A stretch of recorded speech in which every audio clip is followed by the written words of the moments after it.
1945 December 5 ഒരു വൈകുന്നേരം American നേവിയിലെ 5 bomber വിമാനങ്ങൾ സാധാരണ നടത്താറുള്ള ഒരു പരിശീലന പറക്കലിനായിട്ട് ഫ്ലോറിഡയിൽ നിന്നും പറന്നുയർന്നു. Welcome today 100 stories. യാത്ര ഏകദേശം പകുതിയായി കഴിഞ്ഞപ്പോൾ ആദ്യം പുറപ്പെട്ട വിമാനത്തിന്റെ പൈലറ്റിൽ നിന്ന് മറ്റ് പൈലറ്റുമാർ കൂടി ഒരു സന്ദേശം കിട്ടി തുടങ്ങി.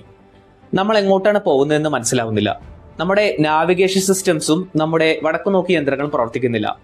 അപകടം മനസ്സിലാക്കിയ അവർ തിരിച്ചു പോവുകയാണെന്ന സന്ദേശം ഫ്ലോറിഡയിലെ എയർബേസിലേക്ക് എത്തി.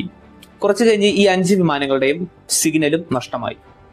പിന്നീട് 13 പേരടങ്ങുന്ന വലിയൊരു വിമാനം ഇവരെ അന്വേഷിച്ച് യാത്രയായി. കുറച്ചു കഴിഞ്ഞപ്പോൾ ഈ വിമാനത്തിനെയും കാണാതെയായി. ആകെ മൊത്തം ഈ ഒരു സംഭവത്തിൽ 30 പേരെയാണ് കാണാതെയായത്. അവരുടെ അവശിഷ്ടങ്ങളോ അതുപോലെ തന്നെ വിമാനത്തിന്റെ ഭാഗങ്ങളോ ഒന്നും കണ്ടുപിടിക്കാനായിട്ട് സാധിച്ചില്ല. സംഭവം നടന്നിട്ട് ഏകദേശം ഒരു 80 വർഷമായി.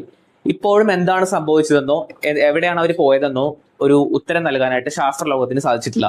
ഇതിനെപ്പറ്റി നിങ്ങളുടെ അഭിപ്രായം കമന്റ് ചെയ്യുക. ഇതുപോലുള്ള ഇൻട്രസ്റ്റിംഗ് വീഡിയോസിനായിട്ട് ചാനൽ ഒന്ന് ഫോളോ ചെയ്യുക. Thank you.